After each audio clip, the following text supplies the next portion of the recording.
कि नीची सोच और पैर की मोच इंसान को आगे बढ़ने नहीं देता।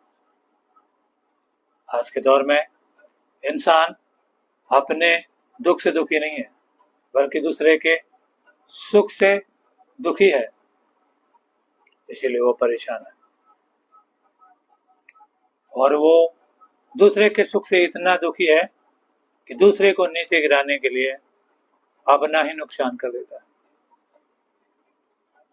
एक कहावत है ना कि अगर दूसरे के दुख से आपको दुख होता है और दूसरे के सुख से आपको खुशी मिलती है, तो ईश्वर ने आपको इंसान बनाकर कोई गलती नहीं की है। अगर आपको दूसरे के सुख से दुख होता है, तो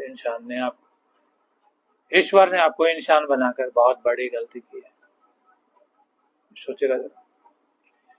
एक छोटी सी कहानी आज के दौर के लोगों की सोच के बारे में, जो दूसरे को नीचा गिराना चाहते हैं, खुद को ऊंचा उठाना नहीं चाहते। नतीजा वो खुद गिर जाते हैं।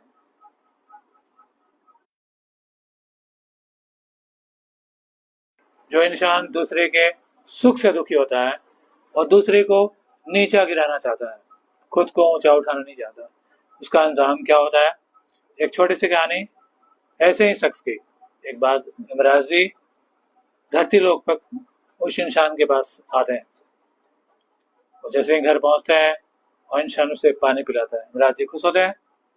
फिर सवाल करता है, आप कौन है? तो बताते कि मैं यमराज हूँ, हमारी जान लेने आया। तो डर जाता है। तो यमराज जी बोलते हैं, तुमने जब पानी पिलाया मुझे बहुत अच्छा लगा, तो मैं तुम्हें एक किताब देता हूँ जिसमें तुम जो कुछ भी लिखोगे वो सच हो जाएगा, लेकिन तुम्हें 5 मिनट में लिखना है। वो शख्स पहला पेज पलटता है, उसमें लिखा होता है तुम्हारे पड़ोसी को 1 करोड़ की लॉटरी लगने वाली है, लिख देता है नहीं निकलनी चाहिए। दूसरा पेज पलटता है कि तुम्हारे दोस्त को नई कार मिलने वाली है, लिख देता है नहीं मिलनी चाहिए। तीसरा पेज पलटता है तुम्हारे रिश्तेदार को नई नौकरी मिलने वाली है, लिख देता है नहीं मिलनी चाहिए।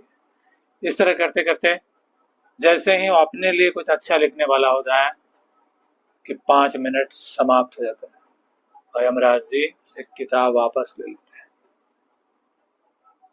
इसीलिए दूसरे को नीचा ना गिराकर